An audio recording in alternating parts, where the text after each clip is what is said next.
A car too honest for market. It didn't try to impress anyone. No aggressive styling. No exaggerated performance claims. No promises it couldn't keep.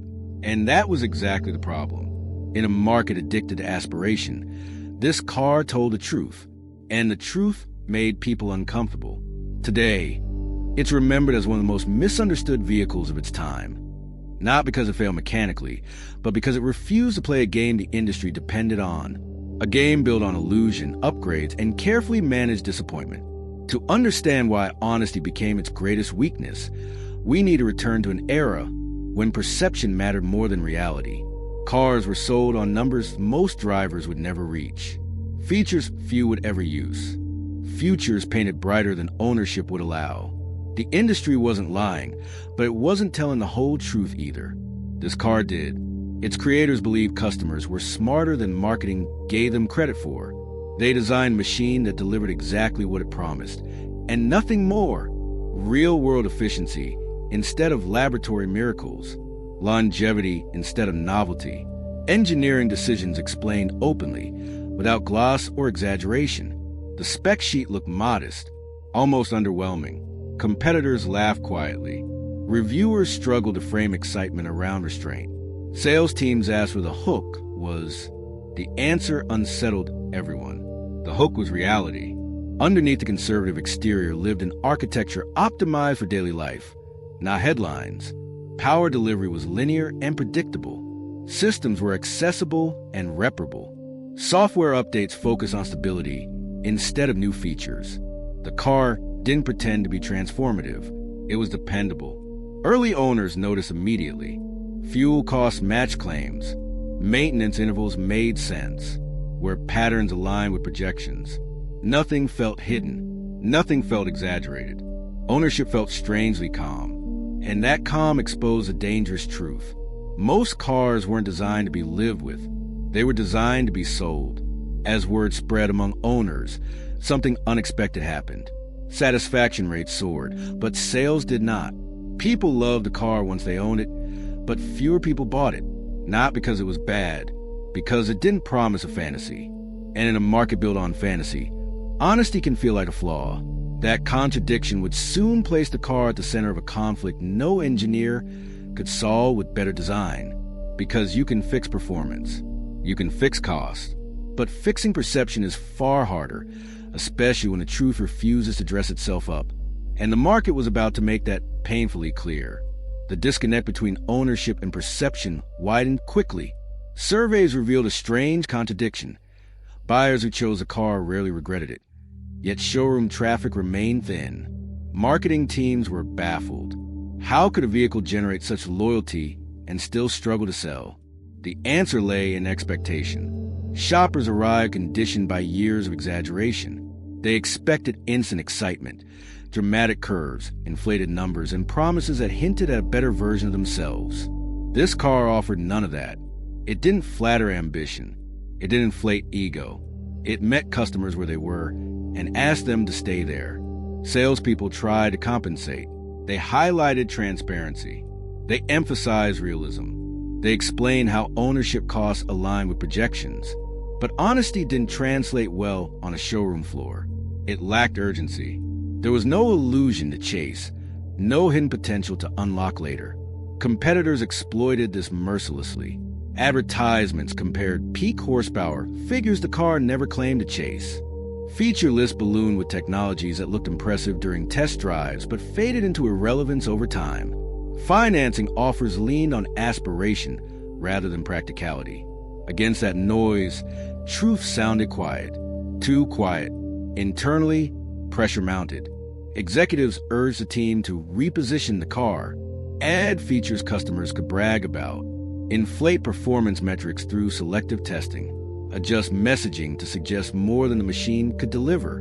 None of these changes would require lying, just reframing. The engineers resisted. They argued that the car's integrity was its value, that reshaping the message would betray the people who trusted it, that the market didn't need another fantasy. It needed an anchor. But integrity is difficult to defend when numbers slide and competitors surge ahead. Focus groups deepen the discomfort. Potential buyers praised the car's honesty. then walked away. "It makes sense," they said. "It just doesn't excite me." The machine had become a paradox, admired in theory, rejected in practice. And yet, outside the sales funnel, something else was happening. Owners began recommending the car fiercely, not with hype, but with conviction. They spoke about months without issues, about costs that didn't surprise them, about trust. Their praise didn't trend, but it endured. That loyalty terrified marketers more than indifference, because it suggested something the industry didn't want to hear. People didn't dislike honesty. They just weren't trained to buy it. And as the company wrestled with falling sales and rising respect, the question sharpened into a dilemma with no comfortable answer. Do you protect truth and risk disappearing? Or do you soften it just enough to survive? The market was about to force a choice, and no amount of engineering could resolve it. The turning point came quietly, buried in quarterly reports rather than headlines. Sales targets were missed again. Dealer inventories lingered. Marketing costs rose with diminishing returns. On paper, the car was becoming a liability. Despite everything it did right, leadership began framing the problem differently. It wasn't the product, they argued. It was the story. The solution wasn't to change the car, but to change how it was perceived. If honesty couldn't sell on its own, perhaps it needed assistance. A subtle campaign was approved. Language shifted. Ads began hinting at potential rather than stating reality. Numbers were presented without context. Performance was described in ideal conditions. Nothing technically false, but nothing fully honest either. The car's message drifted just enough to resemble the industry norm. The engineers watched with unease. They noticed how quickly expectations changed. New buyers arrived anticipating excitement. The car was never designed to deliver. Some left disappointed. Not because the machine failed, but because the illusion had returned. Trust, once shaken, proved fragile. Reviews reflected the shift. Where early owners praised transparency, newer voices complained of mismatch. Not as thrilling as advertised. Feels restrained. Solid, but underwhelming. The car was being judged for failing to meet promises it never made, until marketing made them on its behalf. Sales rose slightly. Trust declined sharply. Inside the engineering team, frustration turned to resignation. The car's honesty, the very quality that defined it, was being diluted to chase acceptance. The machine hadn't changed, but its relationship with the market had. Meanwhile, competitors continued their cycle. Loud launches, short-lived excitement, rapid depreciation. But those patterns were familiar, comfortable, and profitable. Against them, this car now felt like a compromised outsider, no longer pure enough to be radical, not exaggerated enough to compete. And yet, beneath the surface, something stubborn remained. Long-term ownership data continued to outperform expectations. Reliability stayed exceptional. Costs stayed predictable. Owners who understood what they had remained fiercely loyal.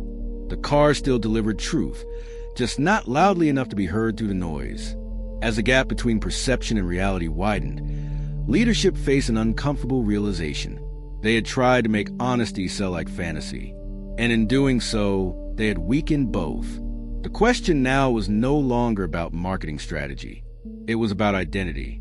Could a product built on truth survive in a system designed to reward illusion? Or would it fade quietly, remembered only by those who experience it firsthand? The answer would define not just the car's future, but whether honesty had a place in the market at all. The end came without drama. No recall, no scandal, no sudden collapse. Just a quiet announcement that production would cease at the end of the cycle. Officially, the decision was framed as portfolio optimization. Unofficially, everyone understood the truth. The market had spoken. The car didn't fail because it was flawed. It failed because it refused to exaggerate itself. In an industry built on aspiration, honesty proved too subtle to survive at scale. And yet, its story didn't end on the factory floor. Years later, used examples began attracting unusual attention. Buyers who were tired of disappointment found something refreshing in a machine that delivered exactly what it promised.